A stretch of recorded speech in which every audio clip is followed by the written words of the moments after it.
appeals to racial, sexual, and religious chauvinism, to rabid nationalist fervor, are beginning not to work. Business of who I am and whether I'm good or bad or achieving or not, all that's learned along the way. Just a ride. And we can change it anytime we want. It's only a choice. No effort, no work, no job, no savings of money. I realized that I had the game wrong. That the game was to find out what I already was.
We were saying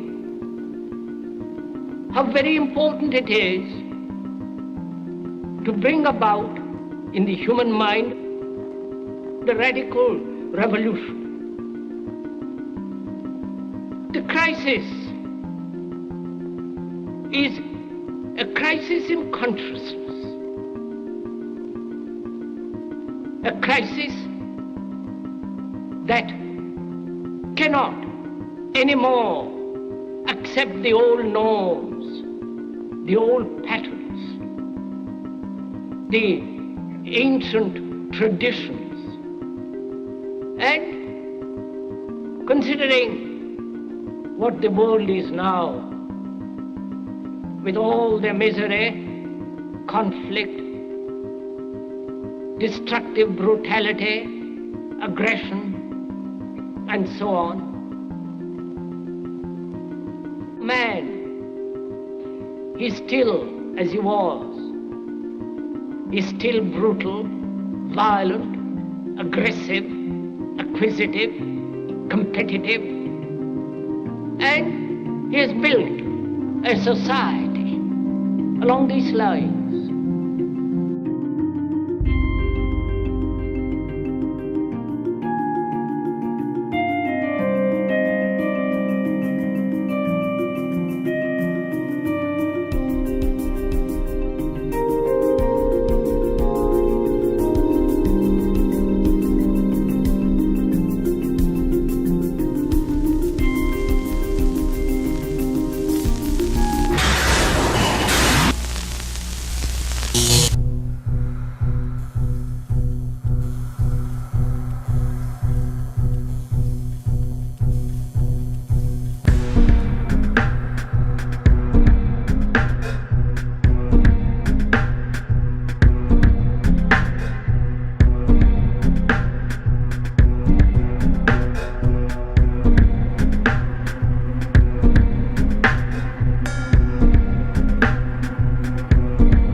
Society today is composed of a series of institutions. From political institutions, legal institutions, religious institutions, to institutions of social class, familial values, and occupational specialization, it is obvious the profound influence these traditionalized structures have in shaping our understandings and perspectives. Yet, of all the social institutions we are born into, directed by, and conditioned upon, there seems to be no system as taken for granted and misunderstood as the monetary system. Taking on nearly religious proportions, the established monetary institution exists as one of the most unquestioned forms of faith there is. How money is created, the policies by which it is governed, and how it truly affects society are unregistered interests of the great majority of the population.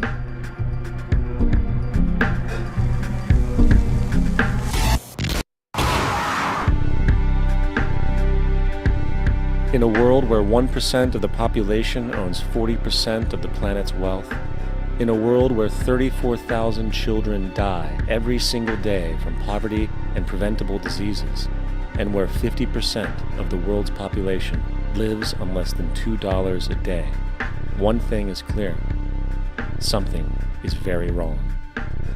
And whether we are aware of it or not, the lifeblood of all of our established institutions, and thus society itself, is money. Therefore, understanding this institution of monetary policy is critical to understanding why our lives are the way they are. Unfortunately, economics is often viewed with confusion and boredom. Endless streams of financial jargon coupled with intimidating mathematics quickly deters people from attempts at understanding it.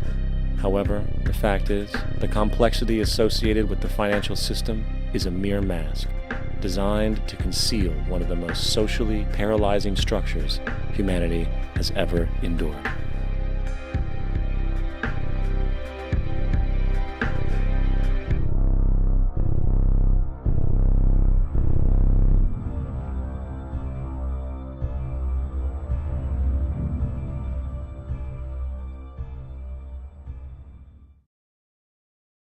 A number of years ago, the Central Bank of the United States, the Federal Reserve, produced a document entitled Modern Money Mechanics. This publication detailed the institutionalized practice of money creation as utilized by the Federal Reserve and the web of global commercial banks it supports. On the opening page, the document states its objective. The purpose of this booklet is to describe the basic process of money creation in a fractional reserve banking system. It then proceeds to describe this fractional reserve process through various banking terminology, a translation of which goes something like this.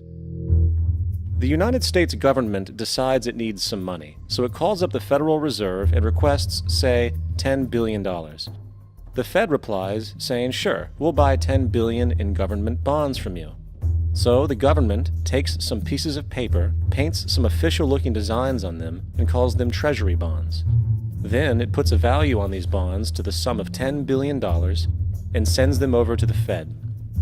In turn, the people at the Fed draw up a bunch of impressive pieces of paper themselves, only this time calling them Federal Reserve notes, also designating a value of $10 billion to the Fed. The Fed then takes these notes and trades them for the bonds. Once this exchange is complete, the government then takes the $10 billion in Federal Reserve notes and deposits it into a bank account. And upon this deposit, the paper notes officially become legal tender money, adding $10 billion to the U.S. money supply. And there it is. $10 billion in new money has been created. Of course, this example is a generalization, for, in reality, this transaction would occur electronically, with no paper used at all. In fact, only 3% of the U.S. money supply exists in physical currency. The other 97% essentially exists in computers alone. Now, government bonds are, by design, instruments of debt, and when the Fed purchases these bonds, with money it essentially created out of thin air, the government is actually promising to pay back that money to the Fed. In other words, the money was created out of debt. This mind-numbing paradox of how money or value can be created out of debt or a liability will become more clear as we further this exercise. So, the exchange has been made and now $10 billion sits in a commercial bank account. Here's where it gets really interesting. For as based on the fractional reserve practice, that $10 billion deposit instantly becomes part of the bank's reserves, just as all deposits do. And regarding reserve requirements, as stated in modern money mechanics, a bank must maintain legally required reserves equal to a prescribed percentage of its deposits. It then quantifies this by stating, under current regulations, the reserve requirement against most transaction accounts is 10%. This means that with a $10 billion deposit, 10% or $1 billion is held as the required reserve, while the other $9 billion is considered an excessive reserve and can be used as the basis for new loans. Now, it is logical to assume that this $9 billion is literally coming out of the existing $10 billion deposit, However, this is actually not the case. What really happens is that the $9 billion is simply created out of thin air on top of the existing $10 billion deposit. This is how the money supply is expanded. As stated in modern money mechanics, of course they, the banks, do not really pay out loans from the money they receive as deposits. If they did this, no additional money would be created. What they do when they make loans is to accept promissory notes, loan contracts, in exchange for credits, money, to the borrower's transaction accounts. In other words, the $9 billion can be created out of nothing simply because there is a demand for such a loan and that there is a $10 billion deposit to satisfy the reserve requirements. Now, let's assume that somebody walks into this bank and borrows the newly available $9 billion. They will then most likely take that money and deposit it into their own bank account. The process then repeats, for that deposit becomes part of the bank's reserves. 10% is isolated, and in turn 90% of the $9 billion, or $8.1 billion, is now available as newly created money for more loans. And of course, that 8.1 can be loaned out and redeposited, creating an additional 7.2 billion, to 6.5 billion, to 5.9 billion, etc. This deposit money creation loan cycle can technically go on to infinity. The average mathematical result is that about $90 billion can be created on top of the original $10 billion. In other words, for every deposit that ever occurs in the banking system, about 9 times that amount can be created out of thin air. Money jitters. Ask the obliging Bank of America for a jar of soothing instant money, M-O-N-E-Y, in the form of a convenient personal loan. So, now that we understand how money is created by this fractional reserve banking system, a logical yet elusive question might come to mind. What is actually giving this newly created money value? The answer? The money that already exists. The new money essentially steals value from the existing money supply. For the total pool of money is being increased irrespective to demand for goods and services. And as supply and demand finds equilibrium, prices rise, diminishing the purchasing power of each individual dollar. This is generally referred to as inflation, and inflation is essentially a hidden tax on the public. What is the advice that you generally get? And that is inflate the currency. They don't say debase the currency. They don't say devalue the currency. They don't say cheat the people who are saved. They say lower the interest rates. The real deception is when we distort the value of money. When we create money out of thin air, we have no savings, and yet there's so-called capital. So my question boils down to this: how in the world can we expect to solve the problems of inflation, that is, the increase in the supply of money, with more inflation? Of course, it can't. The fractional reserve system of monetary expansion is inherently inflationary. For the act of expanding the money supply without there being a proportional expansion of goods and services in the economy will always debase a currency. In fact, a quick glance at the historical values of the US dollar versus the money supply reflects this point definitively, for the inverse relationship is obvious. $1 in 1913 required $21.60 in 2007 to match value. That is a 96% devaluation since the Federal Reserve came into existence. Now, if this reality of inherent and perpetual inflation seems absurd and economically self-defeating, hold that thought, for absurdity is an understatement in regard to how our financial system really operates. For in our financial system, money is debt. And debt is money. Here is a chart of the U.S. money supply from 1950 to 2006. Here is a chart of the U.S. national debt for the same period. How interesting it is that the trends are virtually the same. For the more money there is, the more debt there is. The more debt there is, the more money there is. To put it a different way, every single dollar in your wallet is owed to somebody by somebody. For remember, the only way the money can come into existence is from loans. Therefore, if everyone in the country were able to pay off all debts, including the government, there would not be $1 in circulation.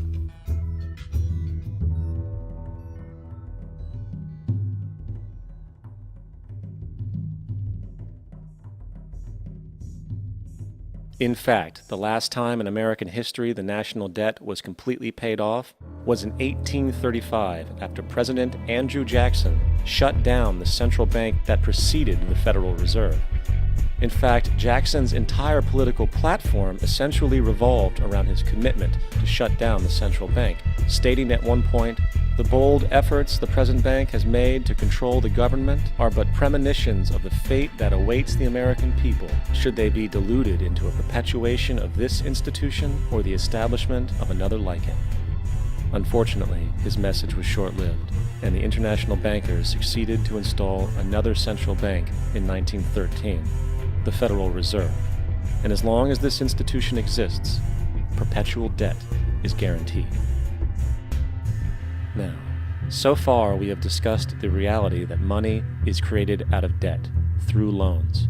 These loans are based on a bank's reserves, and reserves are derived from deposits. And through this fractional reserve system, any one deposit can create 9 times its original value, in turn debasing the existing money supply, raising prices in society.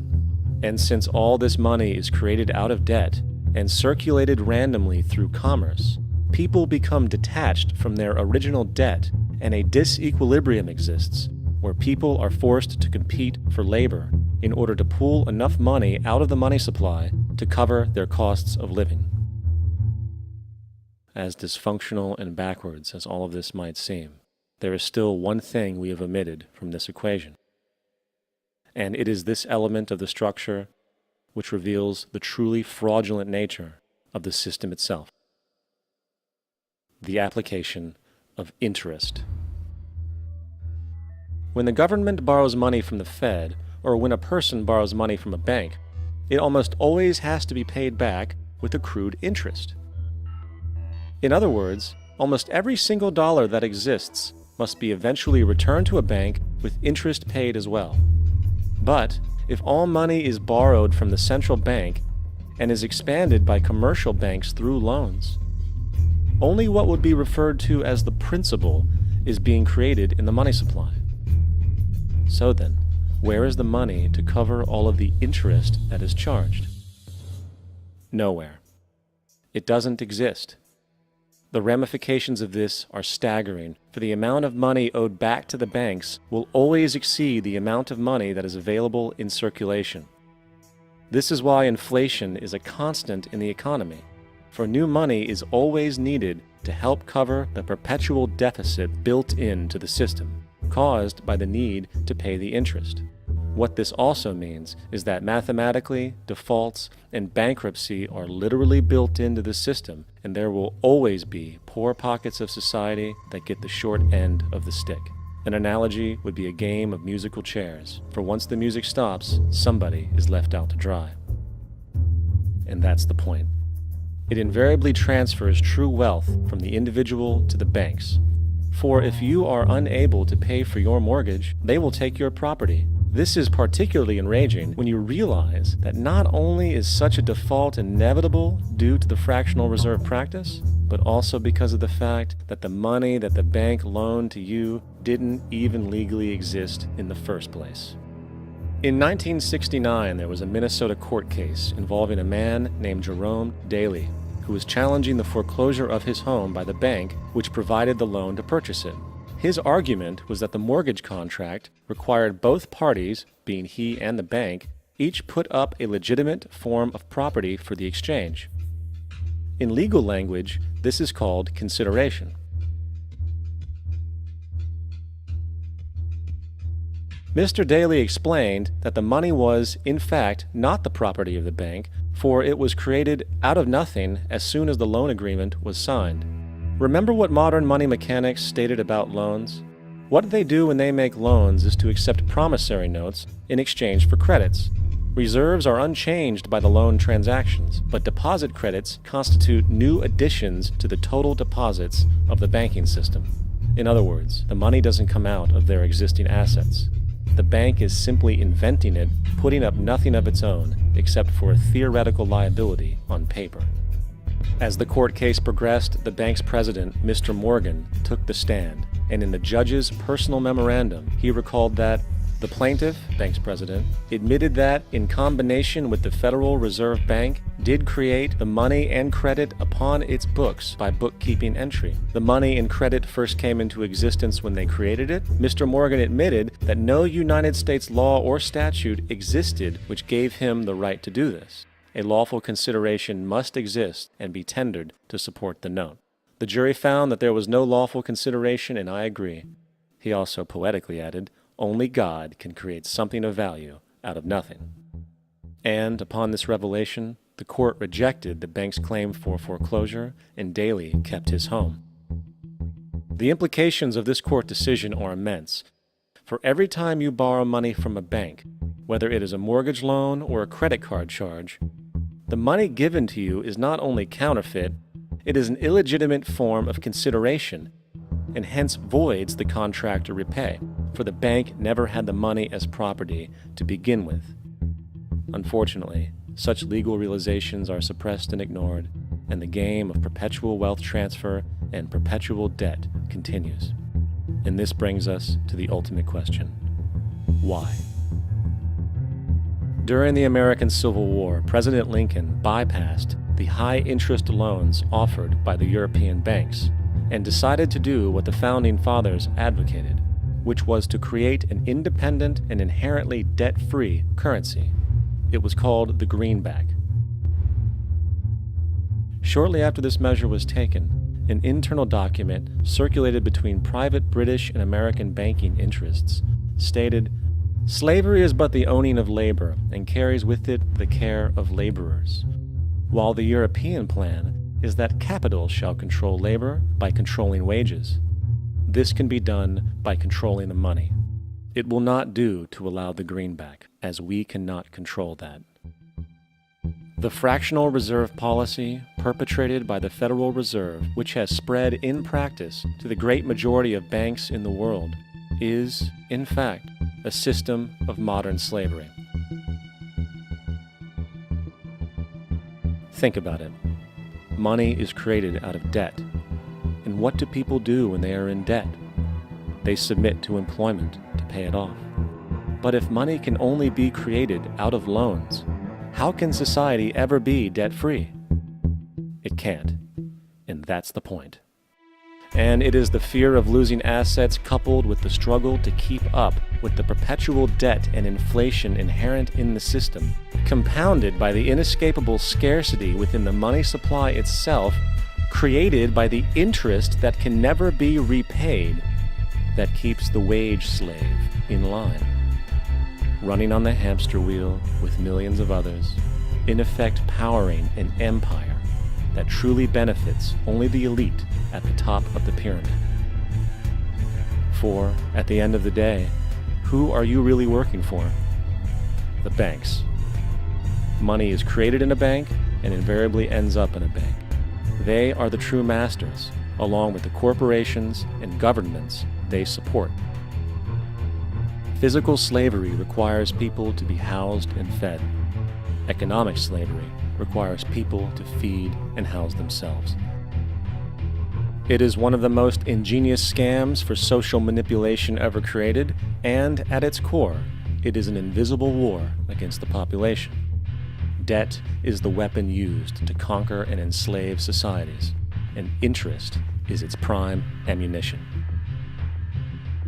And as the majority walks around oblivious to this reality, the banks, in collusion with governments and corporations, continue to perfect and expand their tactics of economic warfare, spawning new bases, such as the World Bank and International Monetary Fund, while also inventing a new type of soldier, the birth of the economic hitman.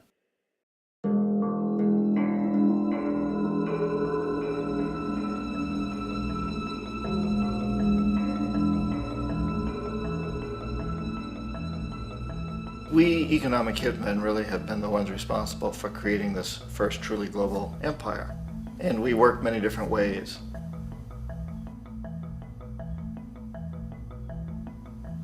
But perhaps the most common is that we will identify a country that has resources our corporations covet, like oil, and then arrange a huge loan to that country from the World Bank or one of its sister organizations. But the money never actually goes to the country. Instead, it goes to our big corporations to build infrastructure projects in that country, power plants, industrial parks, ports, things that benefit a few rich people in that country, in addition to our corporations, but really don't help the majority of the people at all. However, those people, the whole country is left holding a huge debt. It's such a big debt they can't repay it, and that's part of the plan, that they can't repay it. And so at some point, we economic hitmen go back to them and say, listen, you owe us a lot of money, can't pay your debt, so sell your oil real cheap to our oil companies. Allow us to build a military base in your country, or send troops in support of ours to someplace in the world like Iraq, or vote with us on the next UN vote. To have their electric utility company privatized and their water and sewage system privatized and sold to U.S. corporations or other multinational corporations. So there was that whole mushrooming thing, and it's so typical of the way the IMF and the World Bank work, that you put a country in debt, it's such a big debt it can't pay it, and then you offer to refinance that debt and pay even more interest. And you demand this quid pro quo, which you call a conditionality or good governance, which means basically that they've got to sell off their resources, including many of their social services, their utility companies, their school systems sometimes, their penal systems, their insurance systems, to foreign corporations. So it's a double, triple, quadruple whammy. The precedent for economic hitmen really began back in the early 50s when democratically elected Mossadegh, who was elected in Iran, he was considered to be the hope for democracy in the Middle East and around the world. He was Time Magazine's Man of the Year. But one of the things that he'd run on and began to implement was the idea that foreign oil companies needed to pay the Iranian people a lot more for the oil that they were taking out of Iran. The Iranian people should benefit from their own oil. Strange policy. We didn't like that, of course. But we were afraid to do what we normally were doing, which was to send in the military. Instead, we sent in one CIA agent, Kermit Roosevelt, Teddy Roosevelt's relative.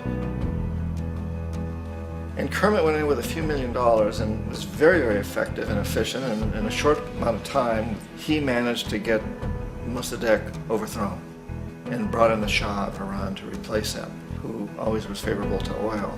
And it was extremely effective.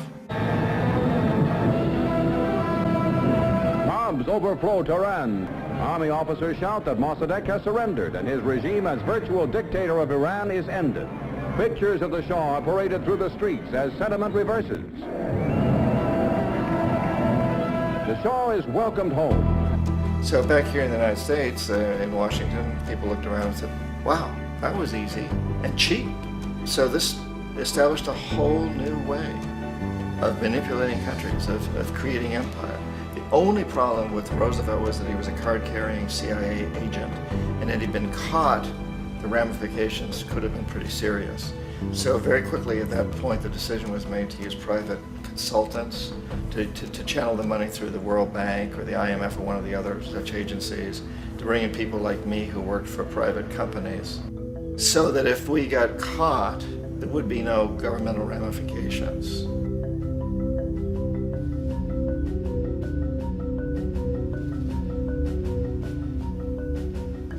When Arbenz became president of Guatemala, the country was very much under the thumbs of United Fruit Company, the big international corporations. And Arbenz ran on this ticket that says, you know, we want to get the land back to the people.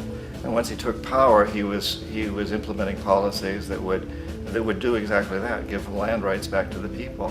United Fruit didn't like that very much.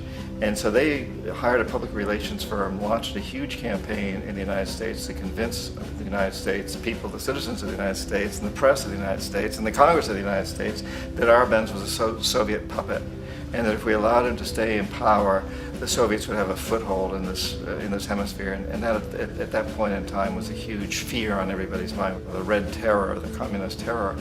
And so, to make a long story short, out of this public relations campaign came a commitment on the part of the CIA and the military to take this man out.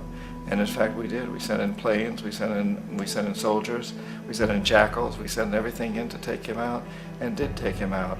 And as soon as he was removed from office, the new guy that took over after him basically reinstated everything to the big international corporations, including United Fruit.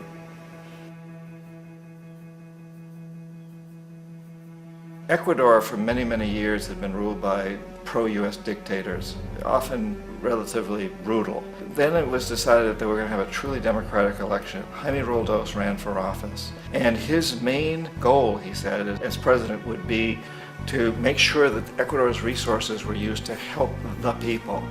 And he won, overwhelming, by more votes than anybody had ever won anything in Ecuador. And he began to implement these policies to make sure that the profits from oil went to help the people. Well, we didn't like that in the United States.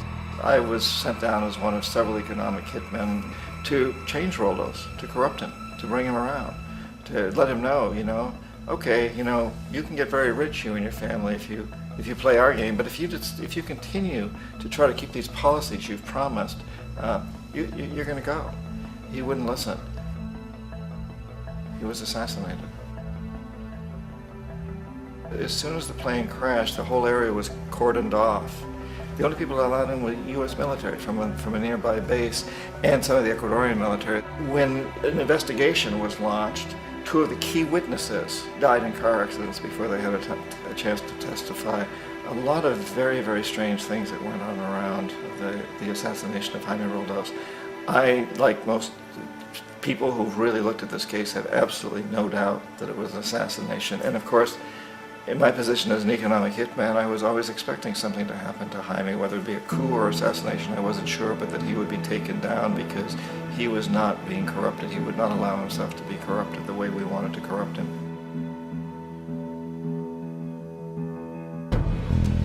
Omar Torrijos, president of Panama, was one of my favorite people. I really, really liked him. He was very charismatic. He was a guy who really wanted to help his country.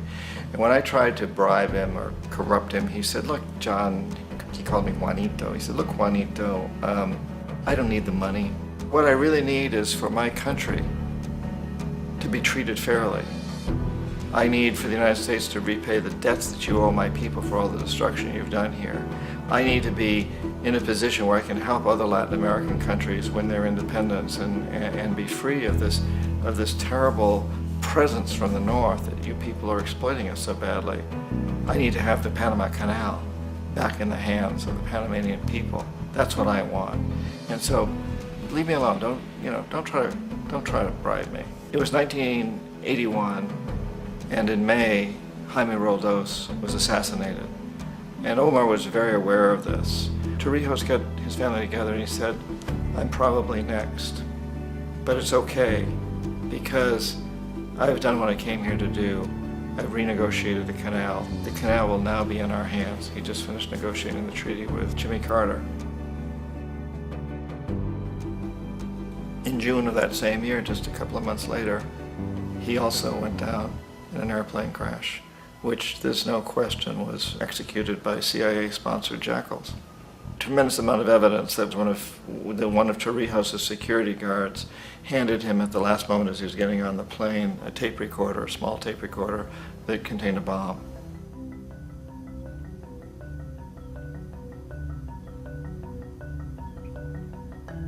It is interesting to me how this system has continued pretty much the same way for years and years and years, except the economic hitmen have got better and better and better. Then we come up with, very recently, what happened in Venezuela. In 1998, Hugo Chavez gets elected president, following a long line of presidents who had been very corrupt and basically destroyed the economy of the country. And Chavez was elected amidst all that.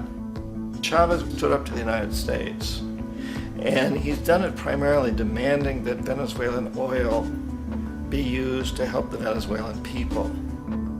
Well, we didn't like that in the United States. So in 2002, a coup was staged, which there's no question in my mind, and most other people's minds, that the CIA was behind that coup.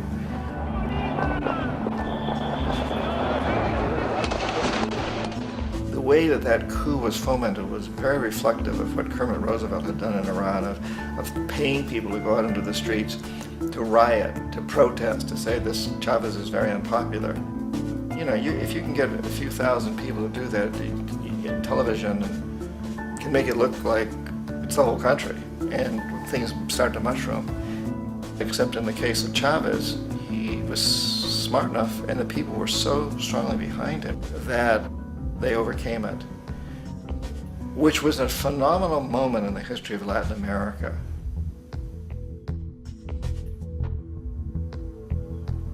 Iraq actually is a perfect example of the way the whole system works. So we economic hitmen are the first line of defense. We go in and we try to corrupt governments and get them to accept these huge loans, which we then use as leverage to basically own them. If we fail, as I failed in Panama with Omar Torrijos and in Ecuador with Jaime Roldos, men who refuse to be corrupted, then the second line of defense is we send in the jackals. And the jackals either overthrow governments or they assassinate. And once that happens and a new government comes in, and boy, it's going to toe the line because the new president knows what will happen if he doesn't. In the case of Iraq, both of those things failed. Economic hitmen were not able to get through to Saddam Hussein. We tried very hard. We tried to get him to accept a deal very similar to what the House of Saud had accepted in Saudi Arabia, but he wouldn't accept it. And so the jackals went in to take him out. They couldn't do it. His security was very good. After all, he had one time worked for the CIA. He'd been hired to assassinate a former president of Iraq and failed, but he knew the system.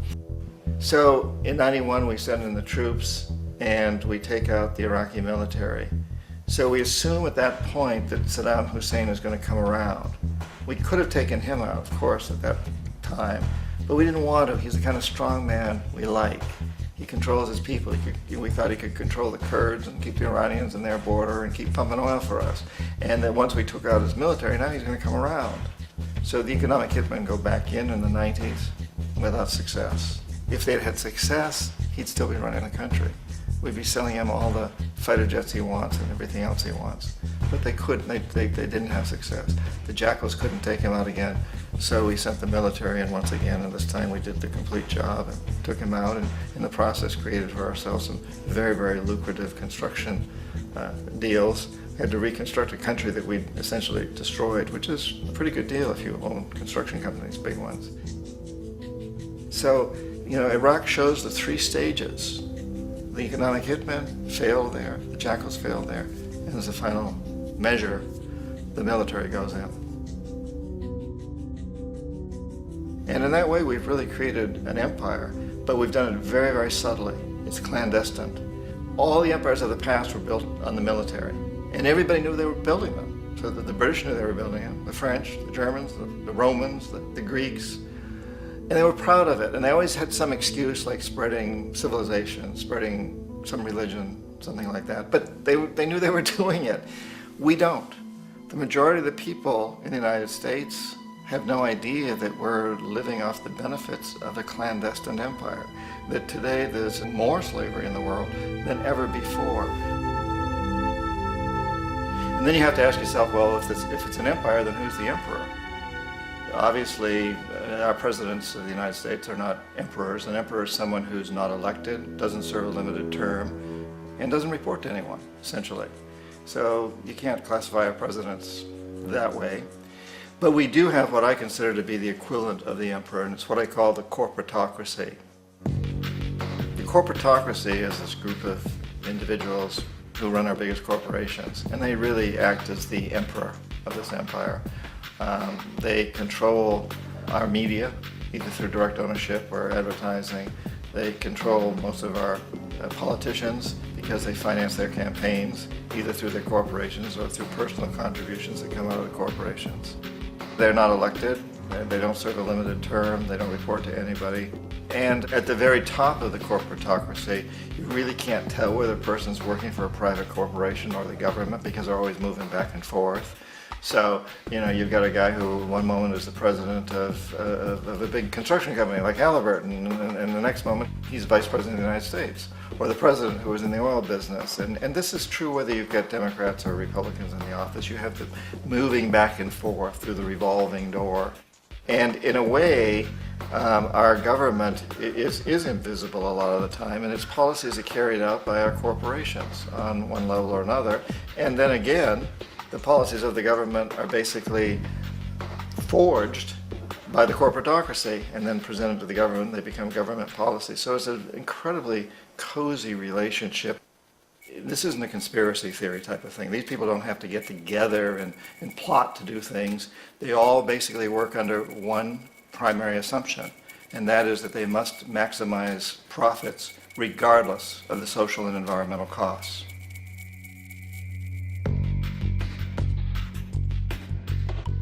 This process of manipulation by the corporatocracy through the use of debt, bribery, and political overthrow is called globalization.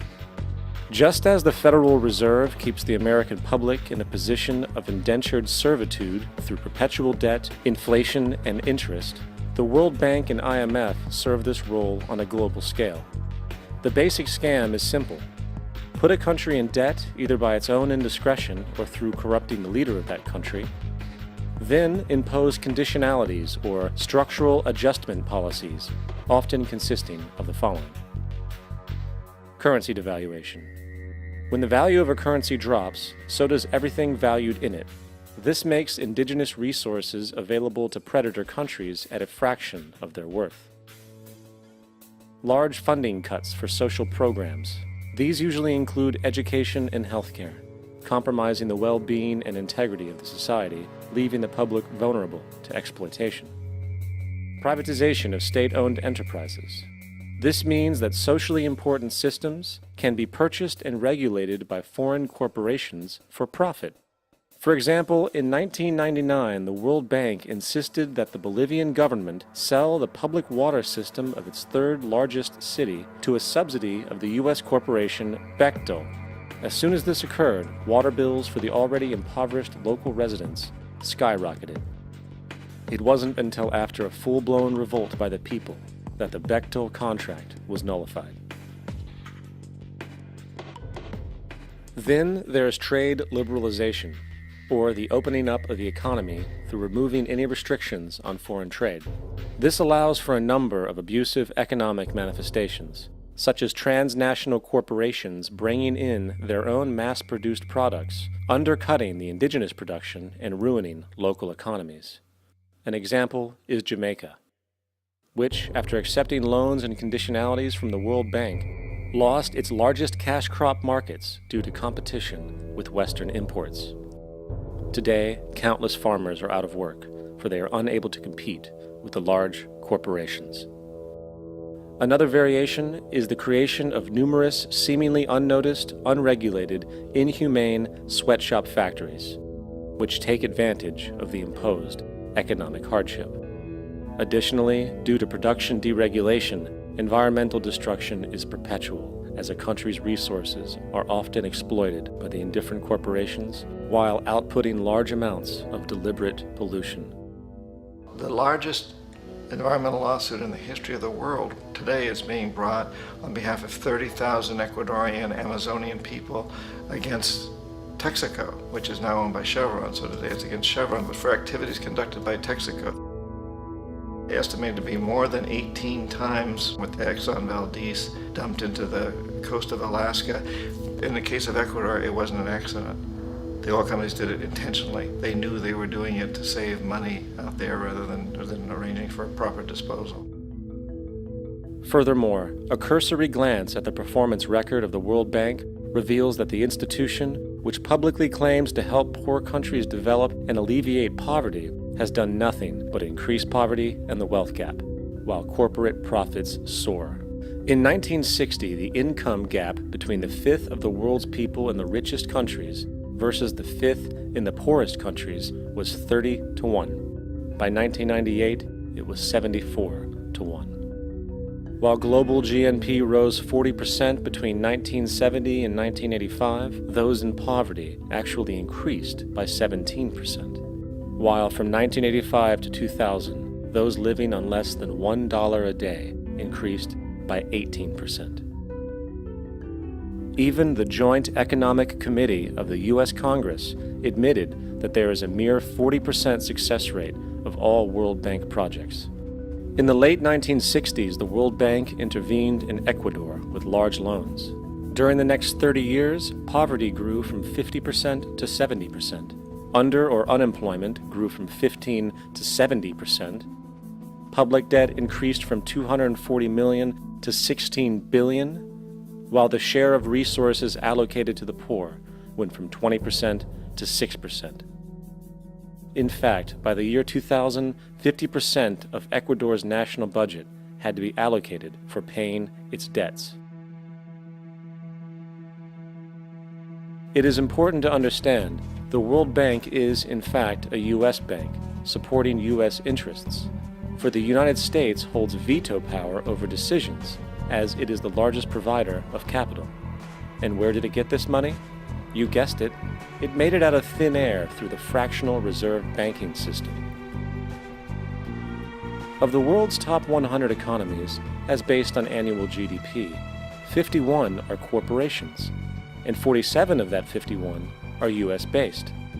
Walmart, General Motors, and Exxon are more economically powerful than Saudi Arabia, Poland, Norway, South Africa, Finland, Indonesia, and many others. And as protective trade barriers are broken down, currencies tossed together and manipulated in floating markets, and state economies overturned in favor of open competition and global capitalism, the empire expands.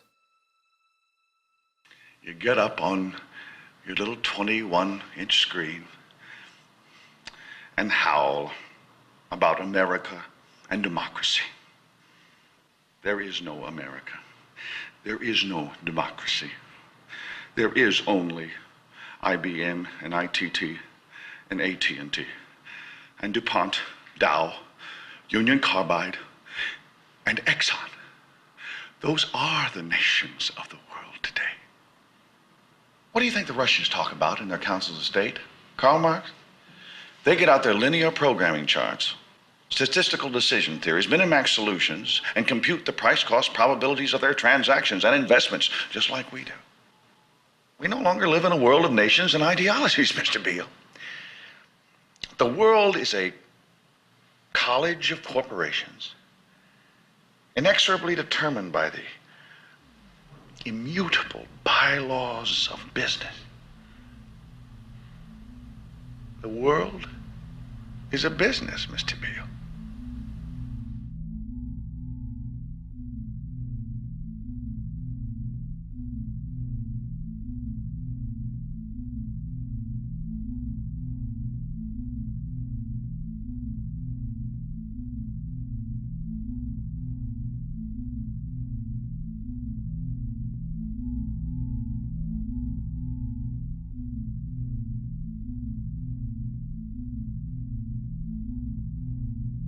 The world is being taken over by a handful of business powers who dominate the natural resources we need to live while controlling the money we need to obtain these resources.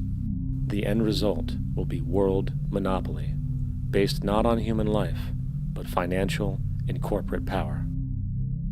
And as the inequality grows, naturally more and more people are becoming desperate. So the establishment was forced to come up with a new way to deal with anyone who challenges the system. So they gave birth to the terrorist. The term terrorist is an empty distinction, designed for any person or group who chooses to challenge the establishment. This isn't to be confused with the fictional Al-Qaeda, which was actually the name of a computer database for the US-supported Mujahideen in the 1980s.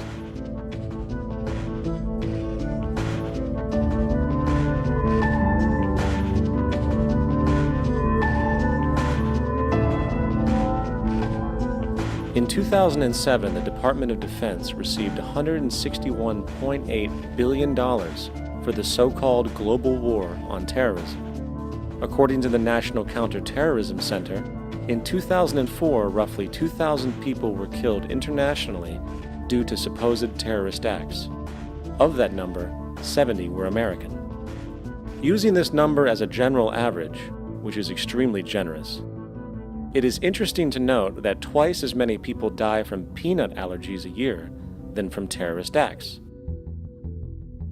Concurrently, the leading cause of death in America is coronary heart disease, killing roughly 450,000 each year. And in 2007, the government's allocation of funds for research on this issue was about $3 billion. This means that the U.S. government in 2007 spent 54 times the amount for preventing terrorism than it spent for preventing a disease which kills 6,600 times more people annually than terrorism does. Yet, as the name terrorism and Al-Qaeda are arbitrarily stamped on every news report relating to any action taken against U.S. interests, the myth grows wider. In mid-2008, the U.S. Attorney General actually proposed that the U.S. Congress officially declare war against the fantasy. Not to mention, as of July 2008, there are now over 1 million people currently on the U.S. terrorist watch list. These so-called counterterrorism measures, of course, have nothing to do with social protection, and everything to do with preserving the establishment amongst the growing anti-American sentiment both domestically and internationally, which is legitimately founded on the greed-based corporate empire expansion that is exploiting the world. The true terrorists of our world do not meet at the docks at midnight or scream Allah Akbar before some violent action. The true terrorists of our world wear $5,000 suits and work in the highest positions of finance, government, and business. So, what do? How do we stop a system of greed and corruption that has so much power and momentum? How do we stop this aberrant group behavior which feels no compassion for, say, the millions slaughtered in Iraq and Afghanistan, so the corporatocracy can control energy resources and opium production for Wall Street profit?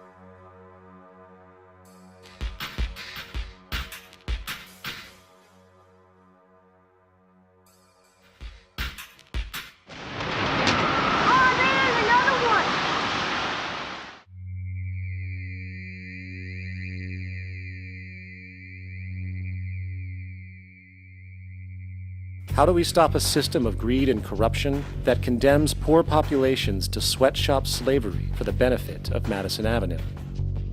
Or that engineers false flag terror attacks for the sake of manipulation? Or that generates built-in modes of social operation which are inherently exploitative?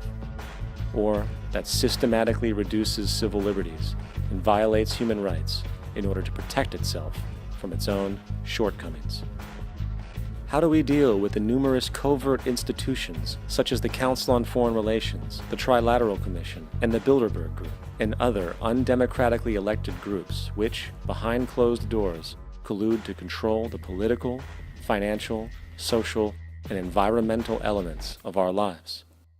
In order to find the answer, we must first find the true underlying cause. For the fact is, the selfish, corrupt, power, and profit-based groups are not the true source of the problem. They are symptoms.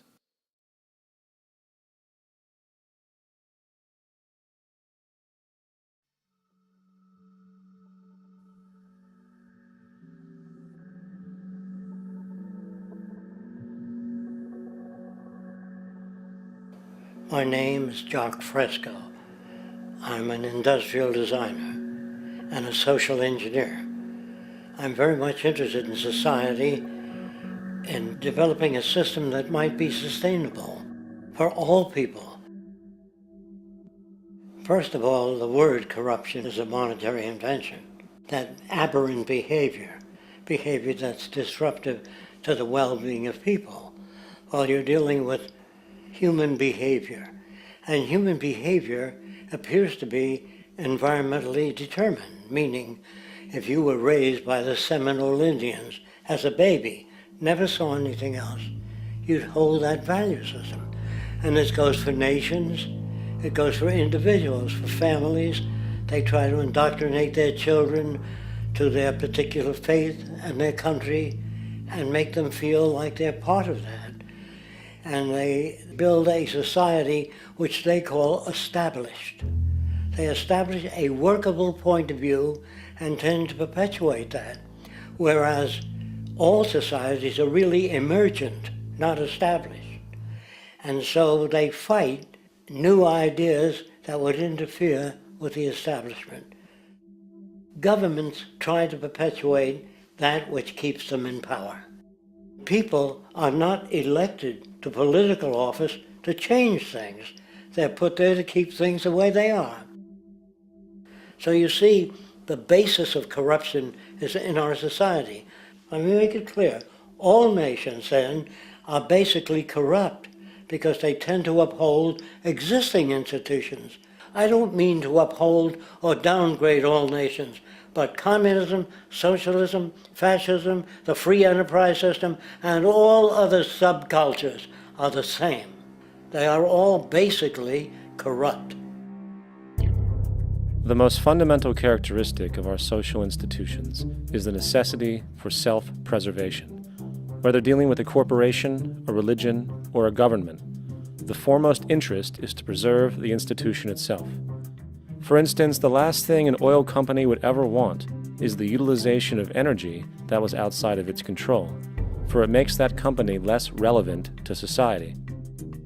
Likewise, the Cold War and the collapse of the Soviet Union was, in reality, a way to preserve and perpetuate the established economic and global hegemony of the United States. Similarly, religions condition people to feel guilty for natural inclinations, each claiming to offer the only path to forgiveness and salvation.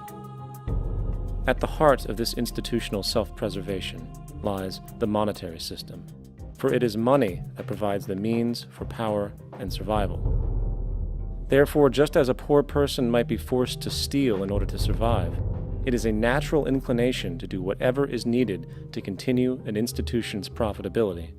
This makes it inherently difficult for profit-based institutions to change, for it puts in jeopardy not only the survival of large groups of people, but also the coveted materialistic lifestyles associated with affluence and power. Therefore, the paralyzing necessity to preserve an institution, regardless of its social relevance, is largely rooted in the need for money or profit.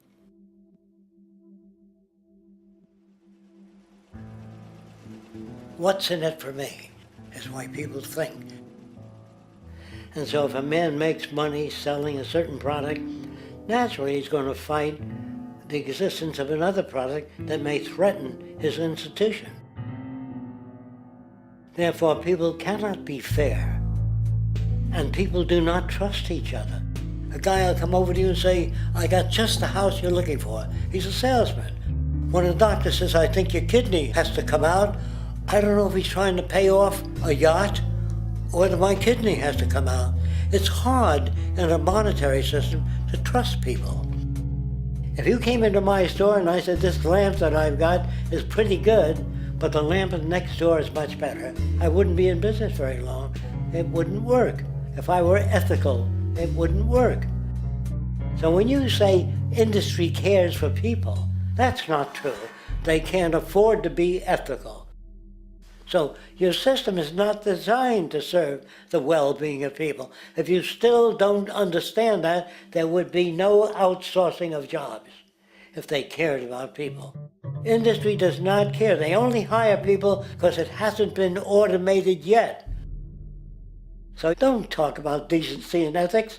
We cannot afford it and remain in business. It is important to point out that regardless of the social system, whether fascist, socialist, capitalist, or communist, the underlying mechanism is still money, labor, and competition.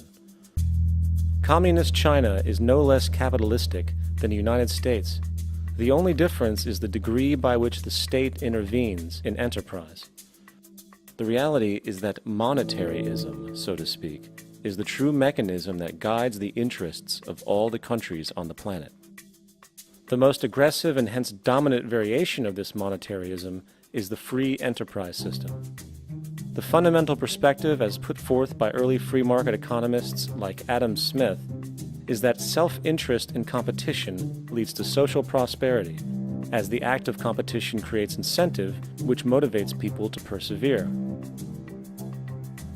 However, what isn't talked about is how a competition-based economy invariably leads to strategic corruption, power and wealth consolidation, social stratification, technological paralysis, labor abuse, and, ultimately, a covert form of government dictatorship by the rich elite. The word corruption is often defined as moral perversion. If a company dumps toxic waste into the ocean to save money, most people recognize this as corrupt behavior. On a more subtle level, when Walmart moves into a small town and forces small businesses to shut down for they are unable to compete, a gray area emerges. For what exactly is Walmart doing wrong? Why should they care about mom-and-pop organizations they destroy? Yet, even more subtly, when a person gets fired from their job because a new machine has been created which can do the work for less money, people tend to just accept that as the way it is, not seeing the inherent, corrupt inhumanity of such an action. Because the fact is, whether it is dumping toxic waste, having a monopoly enterprise, or downsizing the workforce, the motive is the same: profit. They are all different degrees of the same self-preserving mechanism, which always puts the well-being of people second to monetary gain. Therefore, corruption is not some byproduct of monetaryism. It is the very foundation. And while most people acknowledge this tendency on one level or another, the majority remains naive as to the broad ramifications of having such a selfish mechanism as the guiding mentality in society. Internal documents show that after this company positively, absolutely knew that they had a medication that was infected with the AIDS virus, they took the product off the market in the U.S. and then they dumped it in France, Europe, Asia, and Latin America. The U.S. government allowed it to happen. The FDA allowed this to happen. And now the government is completely looking the other way. Thousands of innocent hemophiliacs have died from the AIDS virus. This company knew absolutely that it was infected with AIDS. They dumped it because they wanted to turn this disaster into a profit. So you see, you have built-in corruption. We're all chiseling off each other, and you can't expect decency in that sort of thing. And feeling that, they don't know who to elect. They think in terms of a democracy, which is not possible in a monetary-based economy. If you have more money to advertise your position, the position you desire in government, that isn't a democracy. It serves those in positions of differential advantage. So it's always a dictatorship of the elitists, the financially wealthy.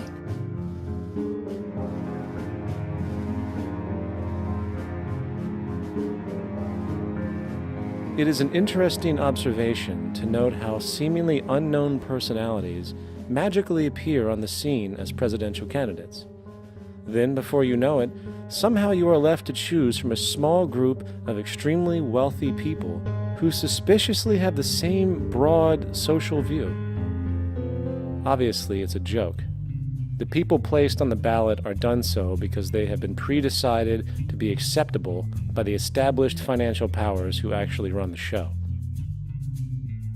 Yet, many who understand this illusion of democracy often think, if only we could just get our honest, ethical politicians in power, then we would be okay.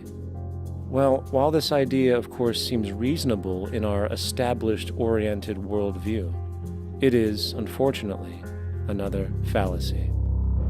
For when it really comes down to what is actually important, the institution of politics, and thus politicians themselves, have absolutely no true relevance as to what makes our world and society function.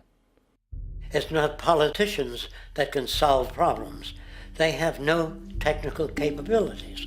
They don't know how to solve problems. Even if they were sincere, they don't know how to solve problems. It's the technicians that produce the desalination plants. It's the technicians that give you electricity, that give you motor vehicles, that heat your house and cool it in the summertime. It's technology that solves problems, not politics. Politics cannot solve problems because they're not trained to do so. Very few people today stop and consider what it is that actually improves their lives. Is it money? Obviously not. One cannot eat money or stuff money into their car to get it to run. Is it politics? All politicians can do is create laws, establish budgets, and declare war. Is it religion?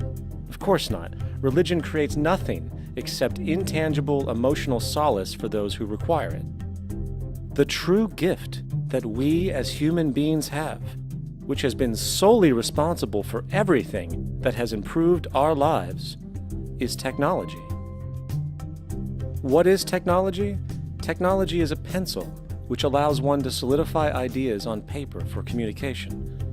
Technology is an automobile which allows one to travel faster than feet would allow. Technology is a pair of eyeglasses which enables sight for those who need it.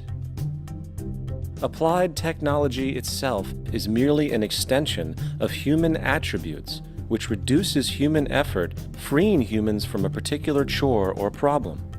Imagine what your life would be like today without a telephone, or an oven, or a computer, or an airplane. Everything in your home, which you take for granted, from a doorbell, to a table, to a dishwasher, is technology, generated from the creative, scientific ingenuity of human technicians. Not money, politics, or religion. These are false institutions. And writing your congressman is fantastic. They tell you to write your congressman if you want something done. The men in Washington should be at the forefront of technology, the forefront of human studies, the forefront of crime, all the factors that shape human behavior. You don't have to write your congressman. What kind of people are they that are appointed to do that job? The future will have great difficulty. And the question that's raised by politicians is, how much will a project cost? The question is not how much will it cost. Do we have the resources? And we have the resources today to house everyone, build hospitals all over the world, build schools all over the world, the finest equipment and labs for teaching and doing medical research. So you see, we have all that, but we're in a monetary system. And in a monetary system, there's profit.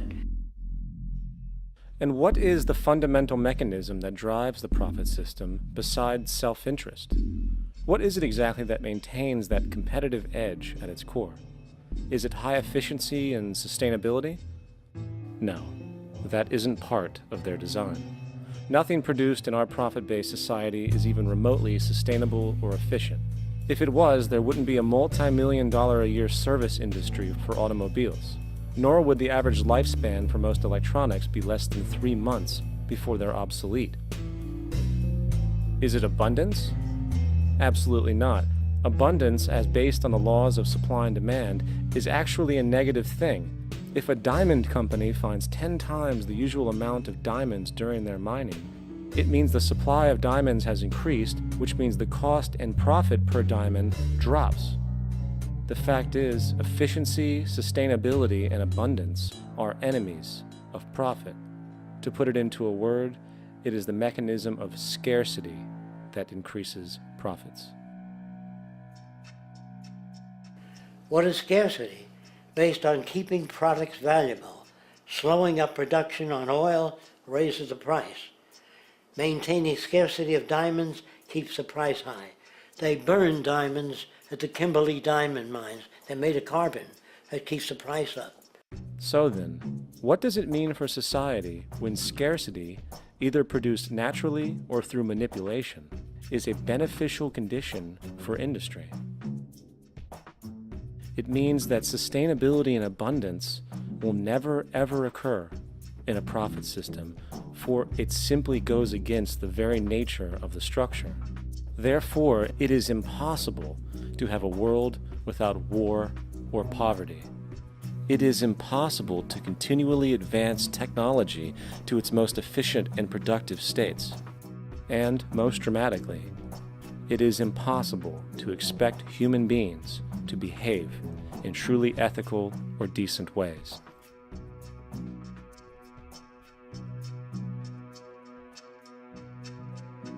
People use the word instinct because they can't account for the behavior. They sit back and they evaluate with their lack of knowledge, and they say things like, humans are built a certain way, greed is a natural thing, as though they've worked for years on it, and it's no more natural than wearing clothing. What we want to do is to eliminate the causes of the problems, eliminate the processes that produce greed and bigotry and prejudice and people taking advantage of one another and elitism, eliminating the need for prisons and welfare.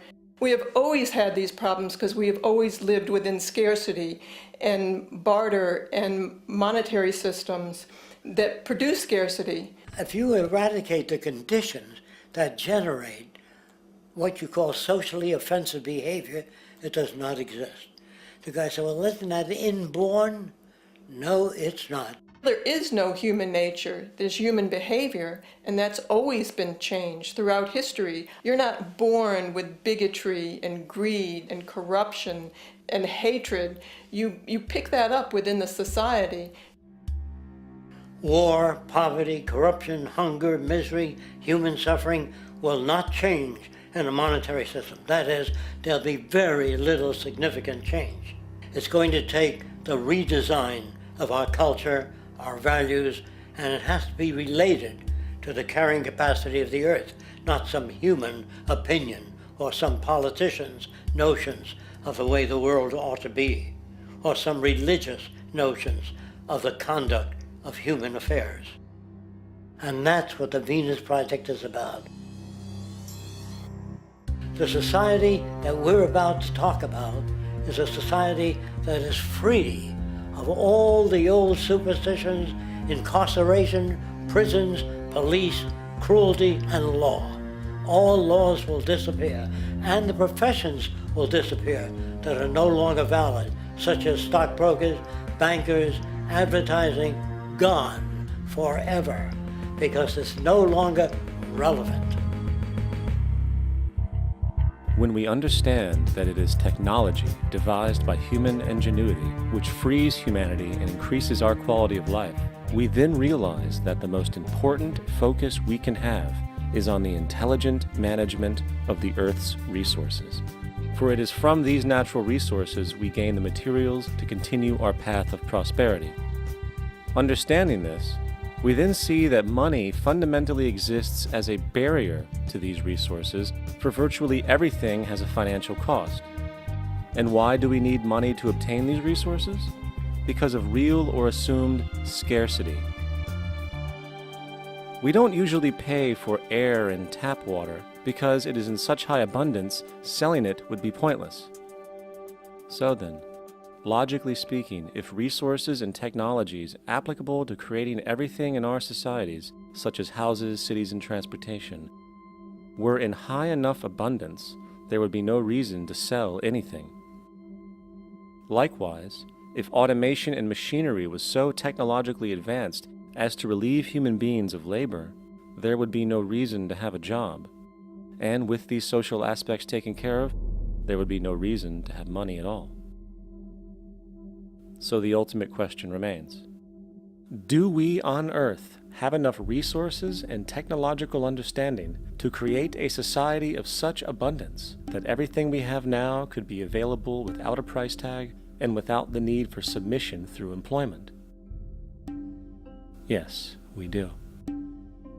We have the resources and technology to enable this at a minimum, along with the ability to raise the standard of living so high that people in the future will look back at our civilization now and gawk at how primitive and immature our society was. What the Venus Project proposes is an entirely different system that's updated to present-day knowledge. We've never given scientists the problem of how do you design a society which would eliminate boring and monotonous jobs, that would eliminate accidents in transportation, that would enable people to have a high standard of living, that would eliminate poisons in our food, that would give us other sources of energy that are clean and efficient. We can do that out there.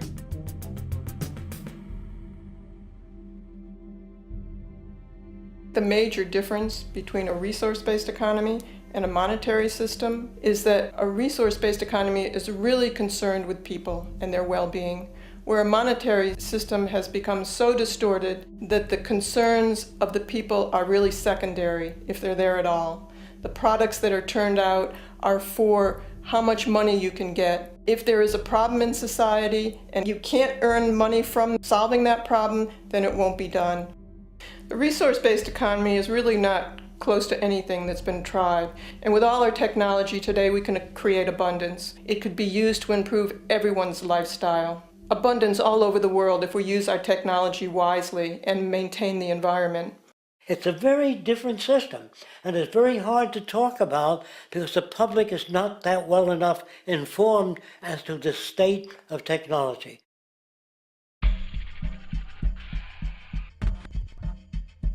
At present, we don't have to burn fossil fuels. We don't have to use anything that would contaminate the environment. There are many sources of energy available. Alternative energy solutions pushed by the establishment, such as hydrogen, biomass, and even nuclear, are highly insufficient, dangerous, and exist only to perpetuate the profit structure that industry has created. When we look beyond the propaganda and self-serving solutions put forth by the energy companies, we find a seemingly endless stream of clean, abundant, and renewable energy for generating power. Solar and wind energy are well known to the public, but the true potential of these mediums remains unexpressed. Solar energy, derived from the sun, has such abundance that 1 hour of light at high noon contains more energy than what the entire world consumes in a year. If we could capture 1/100% of this energy, the world would never have to use oil, gas, or anything else. The question then is not availability, but the technology to harness it. And there are many advanced mediums today which could accomplish just that, if they were not hindered by the need to compete for market share with the established energy power structures. Then there's wind energy. Wind energy has long been denounced as weak, and due to being location-driven, impractical. This is simply not true. The U.S. Department of Energy admitted in 2007 that if wind was fully harvested in just 3 of America's 50 states, it could power the entire nation. And then there are the rather unknown mediums of tidal and wave power. Tidal power is derived from tidal shifts in the ocean. Installing turbines which capture this movement generates energy. In the United Kingdom, 42 sites are currently noted as available, forecasting that 34% of all the UK's energy could come from tidal power alone. Wave power, which extracts energy from the surface motions of the ocean, is estimated to have a global potential of up to 80,000 terawatt-hours a year.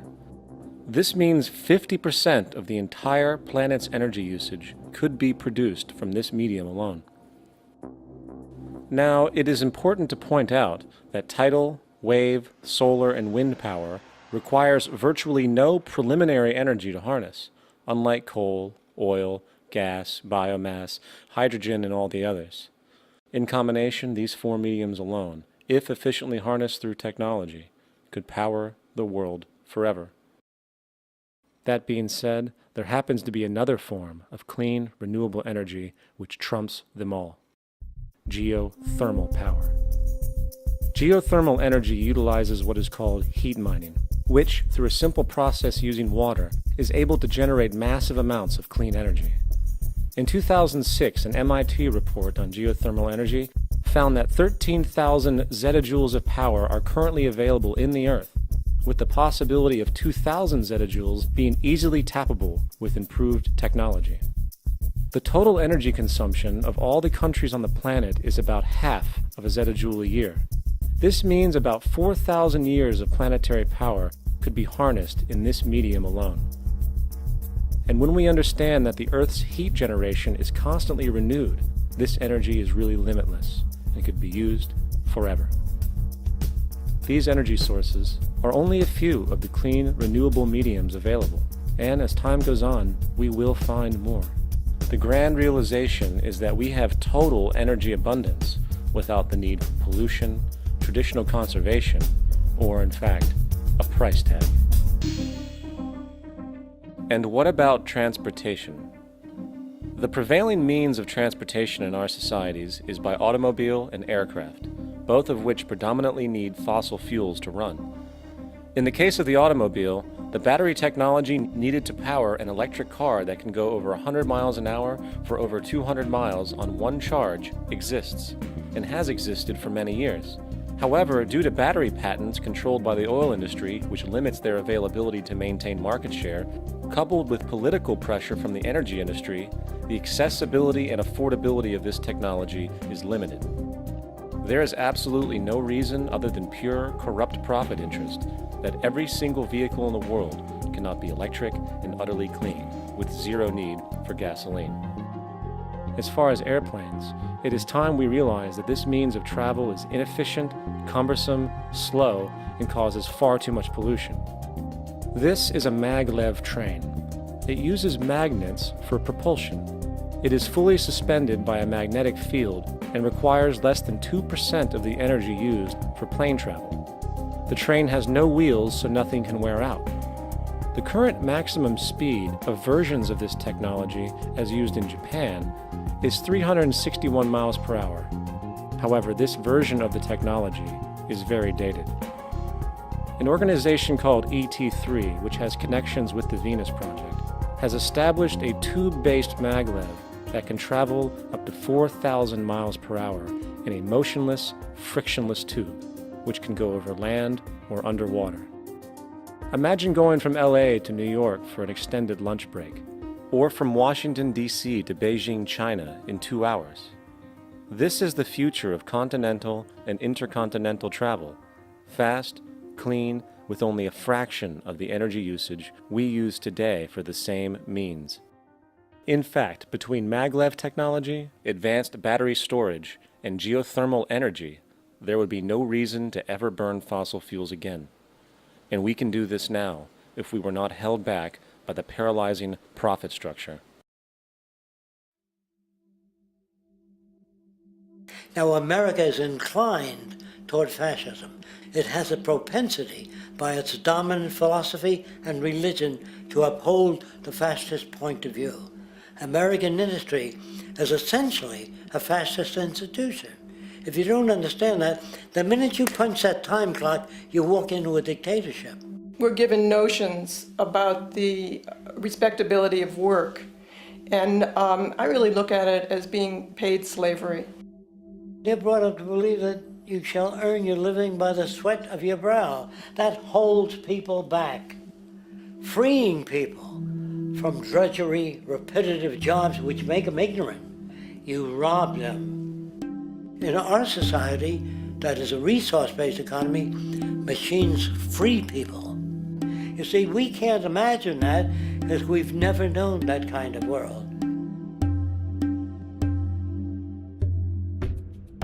If we look back at history, we see a very clear pattern of machine automation slowly replacing human labor. From the disappearance of the elevator man to the near full automation of an automobile production plant, the fact is, as technology grows, the need for humans in the workforce will continually be diminished. This creates a serious clash, which proves the falseness of the monetary-based labor system. For human employment is in direct competition with technological development. Therefore, given the fundamental priority of profit by industry, people through time will be continually laid off and replaced by machine. When industry takes on a machine, instead of shortening the workday, they downsize. You lose your job. So you have a right to fear machines. In a high-technology, resource-based economy, it is conservative to say that about 90% of all current occupations could be phased out by machines, freeing humans to live their life without servitude, for this is the point of technology itself. And through time, with nanotechnology and other highly advanced forms of science, it is not far-fetched to see how even complex medical procedures could be performed by machines as well, and based on the pattern, with much higher success rates than humans get today. The path is clear, but our monetary-based structure, which requires labor for income, blocks this progress, for humans need jobs in order to survive. The bottom line is that this system must go, or we will never be free, and technology will be constantly paralyzed.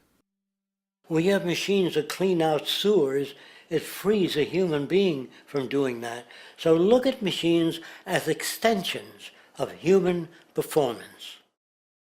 Furthermore, many occupations today will have simply no basis to exist in a resource-based economy, such as anything associated with the management of money, advertising, along with the legal system itself.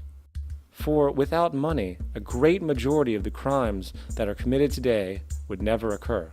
Virtually all forms of crime are a consequence of the monetary system, either directly or by neuroses inflicted through financial deprivation. Therefore, laws themselves could eventually become extinct. Instead of putting up a sign, drive carefully, slippery when wet, put abrasive in the highway so it's not slippery when wet. And if a person gets in a car that's drunk and the car oscillates a great deal, there's a little pendulum that swings up and back, and that'll pull the car over to the side. Not a law solution. Put sonar and radar in automobiles so they can't hit one another. Man-made laws are attempts to deal with occurring problems, and not knowing how to solve them, they make a law. In the United States, the most privatized, capitalist country on the planet, it should come as no surprise that it also has the largest prison population in the world, growing every year. Statistically, most of these people are uneducated and come from poor, deprived societies. And, contrary to propaganda, it is this environmental conditioning which lures them into criminal and violent behavior. However, society looks the other way in regard to this point. The legal and prison systems are just more examples of how our society avoids examining the root causes of behavior. Billions are spent each year on prisons and police, while only a fraction is spent on programs for poverty, which is one of the most fundamental variables responsible for crime to begin with. And as long as we have an economic system which prefers and in fact creates scarcity and deprivation, crime will never go away.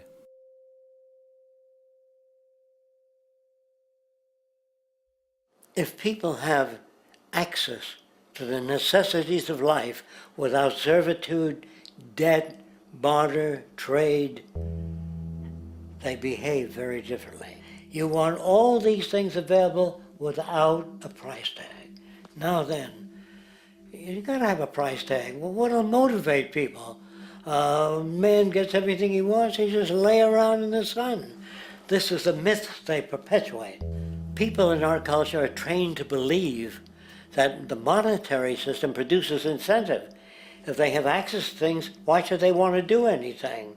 They will lose their incentive. That's what you're taught to support the monetary system. When you take money out of the scenario, there would be different incentives, very different incentives. When people have access to the necessities of life, their incentives change. What about the moon and the stars? New incentives arise. If you make a painting that you will enjoy giving it to other people, not selling it.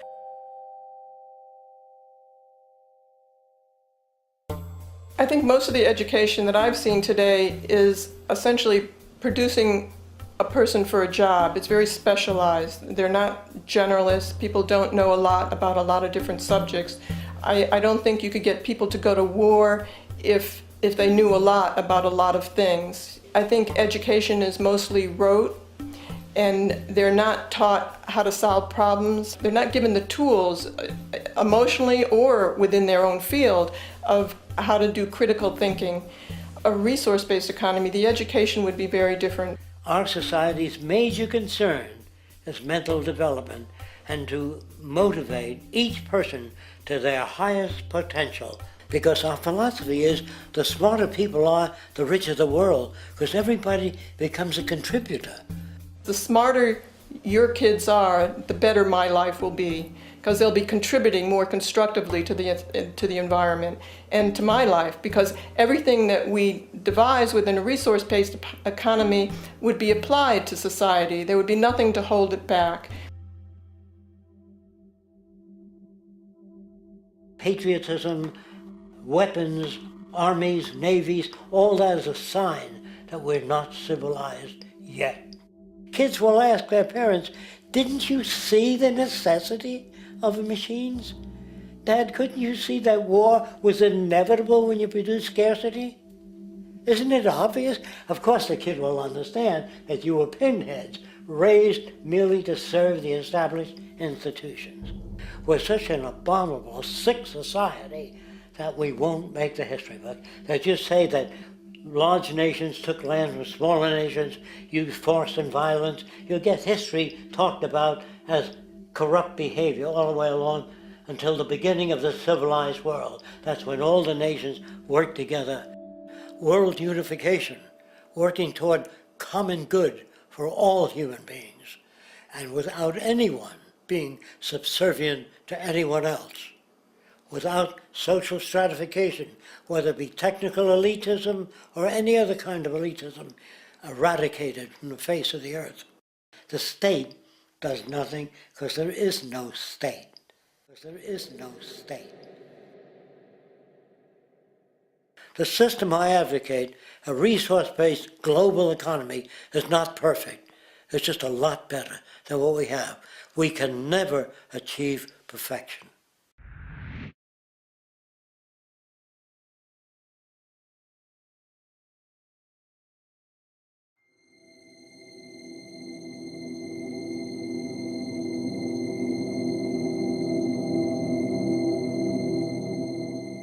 The social values of our society, which has manifested in perpetual warfare, corruption, oppressive laws, social stratification, irrelevant superstitions, environmental destruction, and a despotic, socially indifferent, profit-oriented ruling class, is fundamentally the result of a collective ignorance of two of the most basic insights humans can have about reality: the emergent and symbiotic aspects of natural law.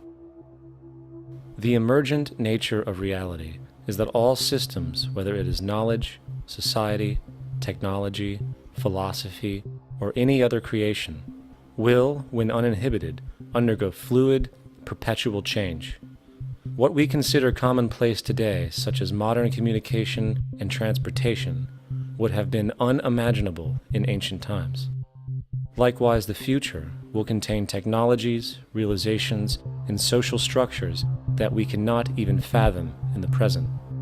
We have gone from alchemy to chemistry, from a geocentric universe to a heliocentric, from believing that demons were the cause of illness to modern medicine. This development shows no sign of ending, and it is this awareness that aligns us and leads us on a continuous path to growth and progress. Static, empirical knowledge does not exist. Rather, it is the insight of the emergence of all systems we must recognize.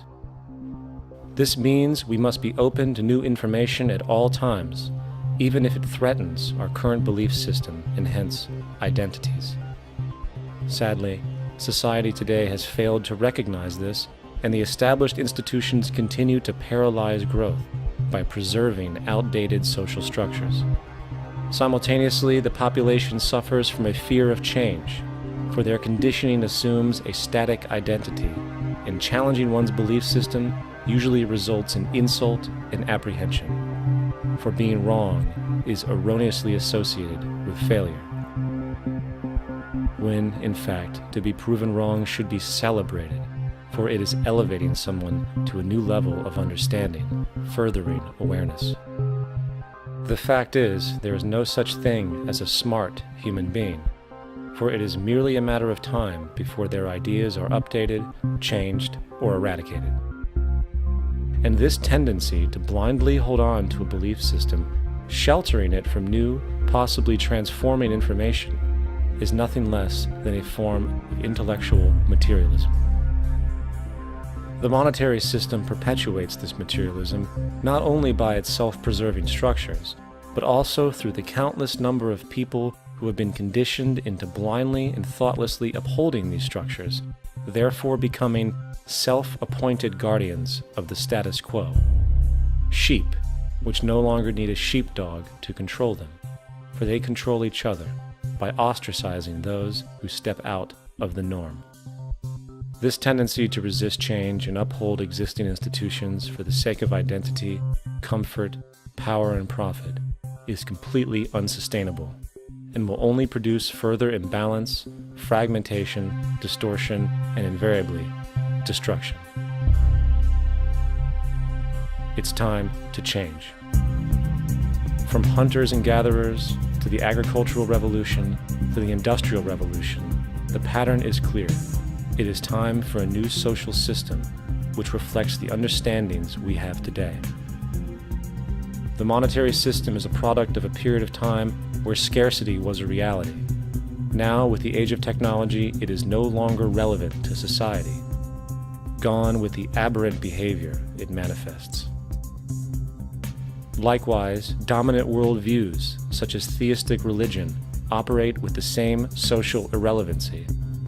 Islam, Christianity, Judaism, Hinduism, and all of the others exist as barriers to personal and social growth, for each group perpetuates a closed worldview, and this finite understanding that they acknowledge is simply not possible in an emergent universe.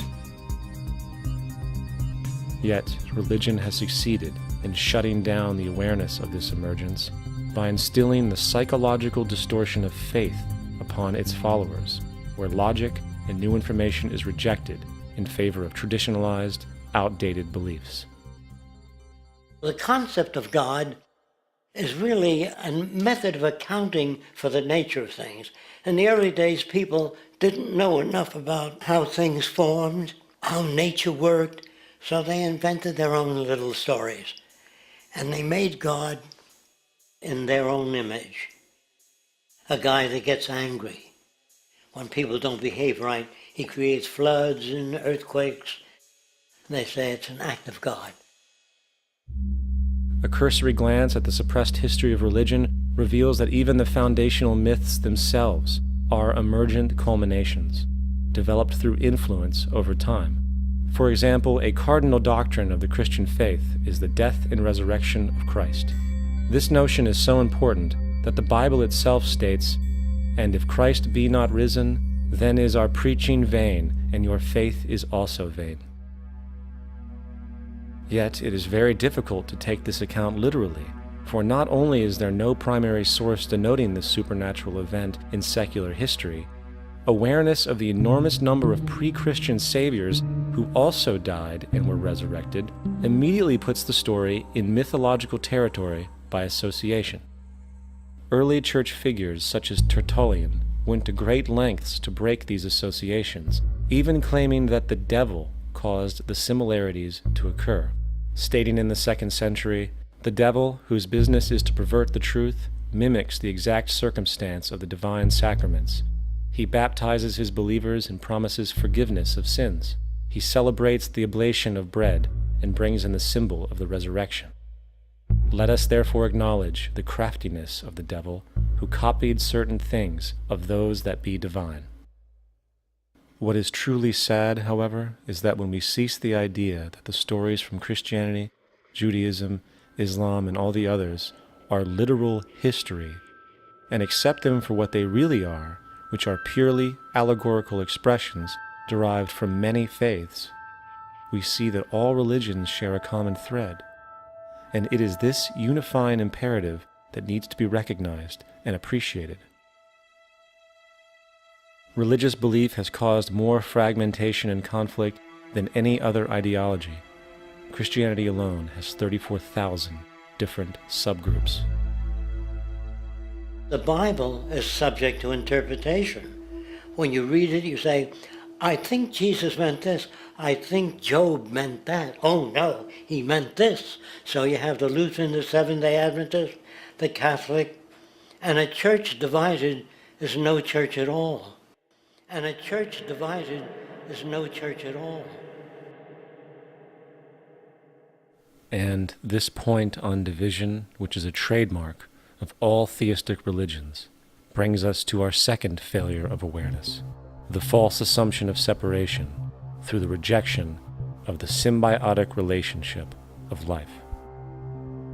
Apart from the understanding that all natural systems are emergent, where all notions of reality will be constantly developed, altered, and even eradicated, we must also understand that all systems are, in fact, invented fragments, merely for the sake of conversation. For there is no such thing as independence in nature. The whole of nature is a unified system of interdependent variables, each a cause and a reaction, existing only as a concentrated whole. You don't see the plug connected to the environment, so it looks like we're free, wandering around. Take the oxygen away, we all die immediately. Take plant life away, we die. And without the sun, all the plants die. So we are connected. We really must take into account the totality. This isn't just a human experience on this planet. This is a total experience. And we know we can't survive without plants and animals. We know we can't survive without the four elements, you know. And so when are we going to really start taking that into account? That's what it is to be successful. Success depends on how well we relate to everything around us. I'm very aware of the fact that my grandson cannot possibly hope to inherit a sustainable, peaceful, stable, socially just world unless every child today growing up in Ethiopia, in Indonesia, in Bolivia, in Palestine, in Israel also has that same expectation. You got to take care of the whole community or you're going to have serious problems. And now we have to see that the whole world is the community and we must all take care of each other that way. And it's not just a community of human beings. It's a community of plants and animals and elements. And we really need to understand that. That's what's going to bring us joy, too, and pleasure. That's what's missing in our lives right now. We can call it spirituality, but the fact of the matter is joy comes from that bliss of connectedness.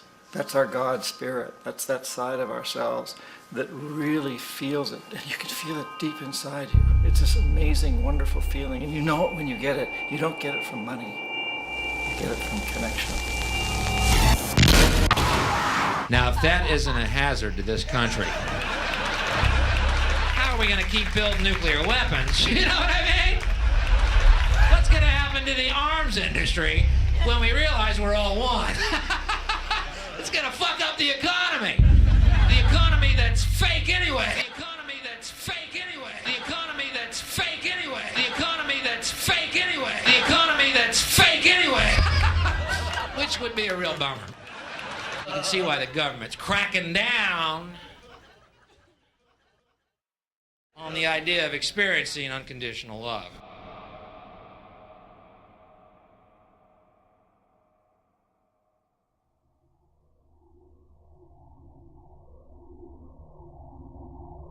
Once we understand that the integrity of our personal existences are completely dependent on the integrity of everything else in our world, we have truly understood the meaning of unconditional love.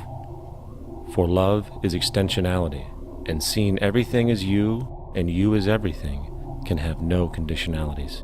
For, in fact, we are all everything at once. If it's true that we're all from the center of a star, every atom in each of us from the center of a star, then we're all the same thing. Even a Coke machine or a cigarette butt in the street in Buffalo is made out of atoms that came from a star. They've all been recycled thousands of times, as have you and I. And therefore, it's only me out there. So what is there to be afraid of? What is there that needs solace seeking? Nothing. There's nothing to be afraid of because it's all us. The trouble is we have been separated by being born and given a name and an identity and being individuated. We've been separated from the oneness, and that's what religion exploits, that people have this yearning to be part of the overall one again. So they exploit that. They call it God. They say he has rules. And I think it's cruel. I think you can do it absent religion.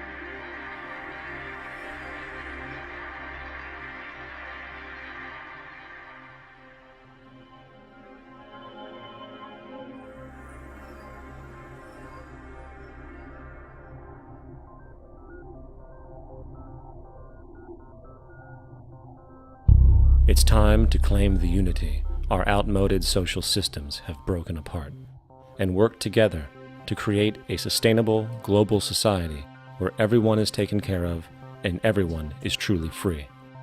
Your personal beliefs, whatever they may be, are meaningless when it comes to the necessities of life. Every human being is born naked, needing warmth, food, water, shelter. Everything else is auxiliary. Therefore, the most important issue at hand is the intelligent management of the Earth's resources. This can never be accomplished in a monetary system, for the pursuit of profit is the pursuit of self-interest, and therefore imbalance is inherent. Simultaneously, politicians are useless, for our true problems in life are technical, not political. Furthermore, ideologies that separate humanity, such as religion, need strong reflection in the community in regard to its value, purpose, and social relevancy. Hopefully, through time, religion will lose its materialism and basis in superstition and move into the useful field of philosophy. The fact is, society today is backwards, with politicians constantly talking about protection and security rather than creation, unity, and progress. The U.S. alone now spends about $500 billion annually on defense. That is enough to send every high school senior in America to a four-year college. In the 1940s, the Manhattan Project produced the first true weapon of mass destruction. This program employed 130,000 people at an extreme financial cost. Imagine what our life would be like today if that group of scientists, instead of working on a way of killing people, worked on a way to create a self-sustaining, abundant world. Life today would be very, very different if that was their goal. Instead of weapons of mass destruction, it is time to unleash something much more powerful. Weapons of mass creation. Our true divinity is in our ability to create, and armed with the understanding of the symbiotic connections of life, while being guided by the emergent nature of reality, there is nothing we cannot do or accomplish. Of course, we face strong barriers in the form of established power structures that refuse to change. At the heart of these structures is the monetary system. As explained earlier, the fractional reserve policy is a form of slavery through debt, where it is literally impossible for society to be free. In turn, free market capitalism in the form of free trade uses debt to imprison the world and manipulate countries into subservience to a handful of large business and political powers. Apart from these obvious amoralities, the system itself is based on competition, which immediately destroys the possibility of large-scale collaborations for the common good, hence paralyzing any attempt at true global sustainability. These financial and corporate structures are now obsolete, and they must be outgrown. Of course, we cannot be naive enough to think that the business and financial elite are going to subscribe to this idea, for they will lose power and control. Therefore, peaceful yet highly strategic action must be taken. The most powerful course of action is simple. We have to alter our behavior to force the power structure to the will of the people. We must stop supporting the system. The only way the establishment will change is by our refusal to participate, while continuously acknowledging its endless flaws and corruptions. They're not going to give up the monetary system because of our designs of what we recommend. The system has to fail, and people have to lose confidence in their elected leaders. That will be a major turning point if the Venus Project is offered as a possible alternative. If not, I fear the consequences. The trends now indicate that our country is going bankrupt. The probability is our country will move toward a military dictatorship to prevent riots and complete social breakdown. Once the U.S. breaks down, all the other cultures will undergo similar things. As of now, the world financial system is on the brink of collapse due to its own shortcomings. The Comptroller of Currency stated in 2003 that the interest on the U.S. national debt will not be affordable in less than 10 years. This theoretically means total bankruptcy for the U.S. economy, and its implications for the world are immense. In turn, the fractional reserve-based monetary system is reaching its theoretical limits of expansion, and the banking failures you are seeing are just the beginning. This is why inflation is skyrocketing, all debt is at record levels, and the government and Fed are hemorrhaging new money to bail out the corrupt system. For the only way to keep the banks going is by making more money. The only way to make more money is to create more debt and inflation. It is simply a matter of time before the tables turn, and there is no one willing to take new loans, while defaults grow, as people are unable to afford their current loans. Then the expansion of money will stop, and contraction will begin on a scale never before seen, ending a century-long pyramid scheme. This has already begun. Therefore, we need to expose this financial failure for what it is, using this weakness to our advantage. Here are some suggestions. Expose the banking fraud. Citibank, JP Morgan Chase, and Bank of America are the most powerful controllers within the corrupt Federal Reserve System. It's time to boycott these institutions. If you have a bank account or a credit card with any of them, move your money to another bank. If you have a mortgage, refinance with another bank. If you own their stock, sell it. If you work for them, quit. This gesture will express contempt for the true powers behind the private banking cartel known as the Federal Reserve, and create awareness about the fraud of the banking system itself. 2. Turn off the TV news. Visit the emerging independent news agencies on the internet for your information. CNN, NBC, ABC, Fox, and all the others present all news pre-filtered to maintain the status quo. With 4 corporations owning all major media outlets, objective information is impossible. This is the true beauty of the internet, and the establishment has been losing control because of this free flow of information. We must protect the internet at all times, as it is truly our savior right now. 3.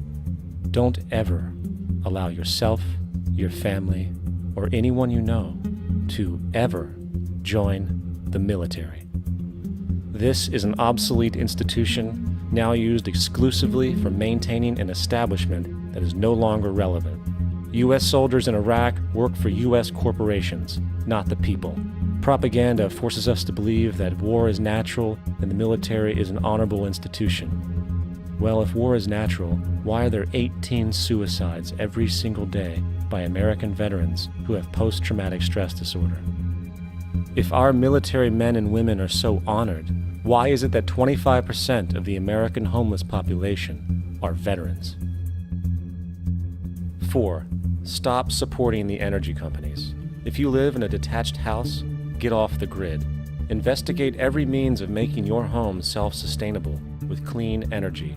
Solar, wind, and other renewable energies are now affordable consumer realities, and considering the never-ending rising cost of traditional energies, it will likely be a cheaper investment over time. If you drive, get the smallest car you can, and consider using one of the many conversion technologies that can enable your car to be a hybrid, electric, or run on anything other than establishment fuels. 5. Reject the political system. The illusion of democracy is an insult to our intelligence. In a monetary system, there is no such thing as a true democracy, and there never was. We have two political parties owned by the same set of corporate lobbyists. They are placed in their positions by the corporations, with popularity artificially projected by their media. In a system of inherent corruption, the change of personnel every couple of years has very little relevance. Instead of pretending that the political game has any true meaning, focus your energy on how to transcend this failed system. And 6. Join the movement. Go to the zeitgeistmovement.com and help us create the largest mass movement for social change the world has ever seen. We must mobilize and educate everyone about the inherent corruption of our current world system, along with the only true sustainable solution, declaring all the natural resources on the planet as common heritage to all people, while informing everyone as to the true state of technology and how we can all be free if the world works together rather than fights. The choice lies with you. You can continue to be a slave to the financial system and watch the continuous wars, depressions, and injustice across the globe while placating yourself with vain entertainment and materialistic garbage. Or you can focus your energy on true, meaningful, lasting, holistic change, which actually has the realistic ability to support and free all humans with no one left behind. But in the end, the most relevant change must occur first inside of you. The real revolution is the revolution of consciousness, and each one of us first needs to eliminate the divisionary, materialistic noise we have been conditioned to think is true, while discovering, amplifying, and aligning with the signal coming from our true empirical oneness. It is up to you. What we are trying during all these discussions and talks here is to see if we cannot radically bring about a transformation of the mind. Not accept things as they are, but to understand it, to go into it, to examine it, give your heart and your mind with everything that you have to find out a way of living differently.